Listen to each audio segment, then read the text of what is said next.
Congress President Mallikarjun Kharge and Samajwadi Party Chief Akhilesh Yadav are addressing a joint press conference. Let's cut across.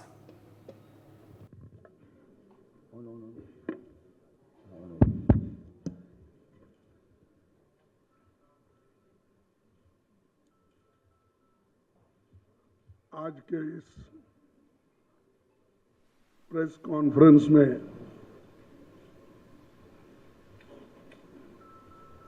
Uttar Pradesh के भूतपूर्व मुख्यमंत्री और हमारे गठबंधन के बड़े साथी श्री अखिलेश जी और इस मंच पर बैठे हुए सभी मेरे दोस्तों और यहाँ पर पधारे हुए हमारे मीडिया के सारे बंधुओं मित्रों, ये नहीं कहता मेरे परिवार के लोग बोल के, तो सभी मेरे दोस्त हैं, सभी आप हमारे अपने इस कॉन्फ्रेंस में बड़ी तादाद के साथ यहाँ पर आए हैं, इसलिए आप सबका मैं शुक्रिया अदा करता हूँ। आप तो जानते हैं मैं कर्नाटक से आया हूँ और मेरी पैदाइश बीदर डिस्ट्रिक्ट में हुई और वहाँ से जब हैदराबाद लिबरेशन के वक्त वहाँ पर थोड़ी गड़बड़ी जब हुई तब मुझे गुलबर्गा लाया गया मेरे पिताजी ने। मेरा घर पूरा जल के खाक हुआ था। मेरी माँ, मेरी बहन, मेरे भाई, मेरे चाचा सभी उसमें ख़त्म हुए थे। तो मेरे पिताजी ने जो बाहर खेत में काम कर रहे थे वो उन्होंने उठा के मेरे को यहाँ गुलबर्गा में घूमते घूमते गुलबर्गा आए और गुलबर्गा में ही थोड़ी सी पढ़ाई वहीं पर हो गई और उसके बाद में मैं एक ही आदमी अपने घर में था तो इसलिए मुझे हर चीज़ में दिक्कत होती थी। फिर मैं लेकिन थोड़ा लड़ाकू रहने से अब तक मैं जिंदा हूँ। तो ये मेरी अल्प परिचय आपको मैं देना चाहता हूँ और मैं बहुत से चुनाव लड़ा। आप लोगों की दुआ और बुजुर्गों की दुआ, बहुत से हर एक चुनाव में मुझे कांग्रेस ने जिताया और एक ही इलेक्शन 2019 का था, उसमें मुझे थोड़ा सा पीछेहट हो गई। फिर भी परवाह नहीं, ये तो अपनी बात तुम्हारे पास इसलिए रख रहा हूँ कि बहुत से हमारे दोस्तों को अपने बारे में मालूम नहीं होता क्यों, और दूसरे लोग भी ये वो ज़्यादा इसमें इंटरेस्ट लेके पूछते भी नहीं। तो ये प्रेस कॉन्फ्रेंस जो है बड़ा महत्वपूर्ण प्रेस कॉन्फ्रेंस है क्योंकि अभी तक 4 चरण के चुनाव पूरा हो चुके हैं। इंडिया गठबंधन मजबूत स्थिति में है। हिंदुस्तान की जनता ने मोदी जी की विदाई तय कर दी है। पूरे देश का माहौल देखकर मैं विश्वास के साथ कह सकता हूं 4 जून को इंडिया गठबंधन नई सरकार बनाने जा रही है। हो सकता है आप लोगों को ताज्जुब होगा, ये इलेक्शन रहने की वजह से हर लोग ये अचंभे से ही इसको देखते हैं। और 2024 का चुनाव देश का सबसे बड़े महत्वपूर्ण चुनाव है। ये चुनाव देश के लोकतंत्र को बचाने का, संविधान को बचाने का ये चुनाव है और एक विचारधारा का चुनाव है। हम दो विचारधाराओं के बीच लड़ रहे हैं।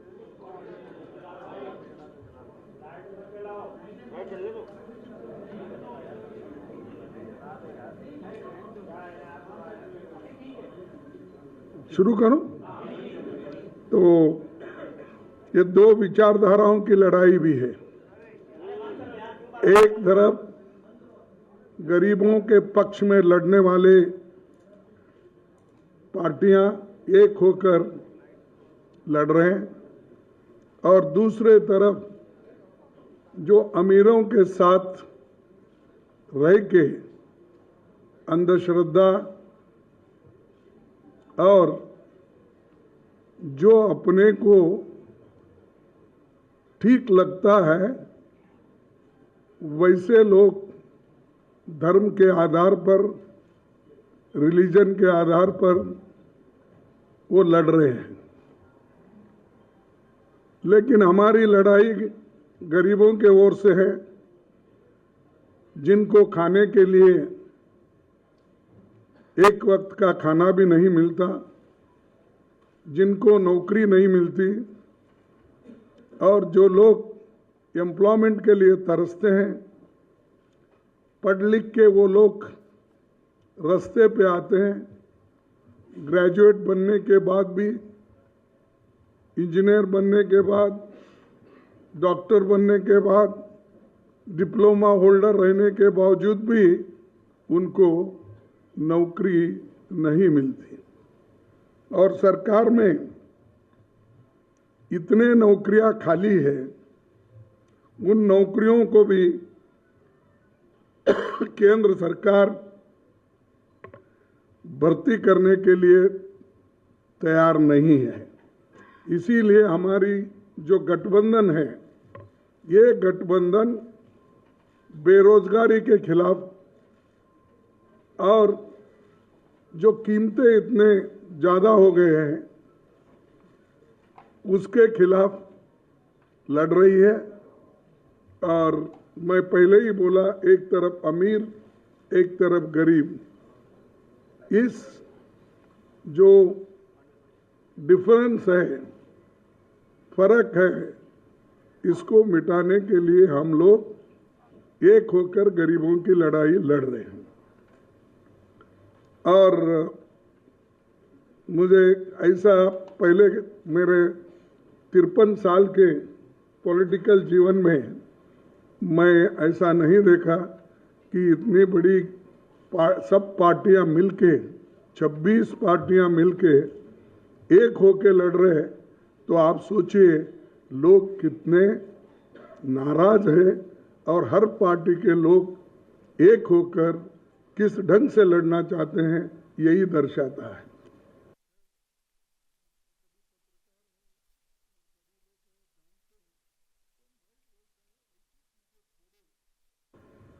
ये देश का इसीलिए लेवल प्लेइंग ग्राउंड होना चाहिए, लेकिन फिर भी हम लड़ रहे हैं मजबूती के साथ, एक होके आगे बढ़ रहे हैं। और ये 4 इलेक्शन के नतीजे देखने के बाद हमें ऐसा है, रिपोर्ट्स आए हैं कि गठबंधन आगे है और बीजेपी पीछे है। उसके बाद देखिए, देश को तो बहुत कुछ हमने दिया है, खासकर गांधी जी ने जो आज़ादी दिलाई, नेहरू जी ने जो अपना ये लोकतंत्र का बुनियाद डाला, डॉक्टर बाबा साहब अम्बेडकर ने संविधान लिखा और इसको पूरा गांधी जी, नेहरू जी और सब जो कॉन्स्टिट्यूंट असेंबली के मेंबर थे वो पूरे सपोर्ट करें और वो समानता के लिए, एक होकर चलने के लिए और सेक्युलर बेसिस चलने के लिए उन्होंने पूरी कोशिश की और वो संविधान अब चल रहा है। इसको बदलने की कोशिश ये लोग कर रहे हैं और हम ये नहीं कहते कि हमारे पास कोई कहने के लिए सबूत नहीं है। ये तो पहली बार हमारे आरएसएस के नेता मोहन भागवत ने कहा, अगर हम आएंगे तो बदलाव लाएंगे संविधान में। और दूसरा कहा, हमारे कर्नाटक में हमको 2/3 मेजॉरिटी इसलिए होना है कि हम संविधान को बदलना चाहते हैं। और उत्तर प्रदेश से तो बीजेपी की ओर से इतने आते हैं कि संविधान बदलने की बात इतने बोलते हैं, तो मुझे ताजुब होता है। और मोदी जी चुप बैठते हैं। अगर आपके पास, क्योंकि हिम्मत की बात बहुत करते हैं आप, 56 इंच छाती तो है ही आपका, ये सब करते हैं, तो उनको डराते क्यों नहीं, पार्टी से निकालते क्यों नहीं? भाई ये संविधान के खिलाफ ऐसा नहीं बोलना चाहिए, ये देशद्रोही का काम है, ऐसा बोलिए।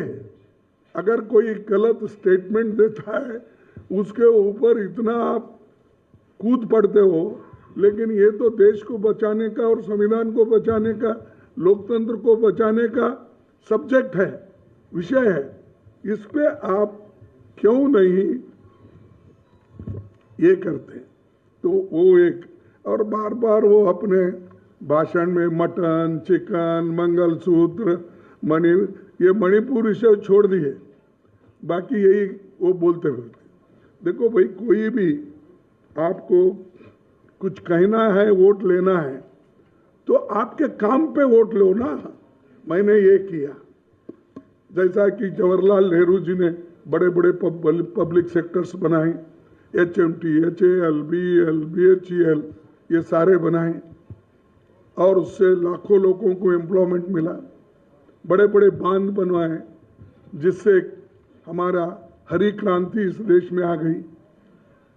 ये काम बताकर आप लोग सिर्फ मैं वो हूं, आज कुछ सुना मैं गरीब माँ का बेटा हूं, ऐसा कुछ बोल रहे थे कि एक टीवी को संदर्शन कर रहे थे तो उसमें बोल रहे थे, लेकिन उनको ज़्यादा दिखाते थे, टीवी वाले को जो क्वेश्चन पूछते हैं उनको कम दिखाते थे। तो वो आमने सामने हुआ कि नहीं मुझे मालूम नहीं, लेकिन ये तो हुआ, दिख रहा था। तो ये चीज़ें वो खुद बोलते हैं, लेकिन अपने लोगों को सुधारने के लिए देखो भाई, ये गरीबों के खिलाफ है, आप बात मत करो, नहीं तो पार्टी से बाहर जाओ।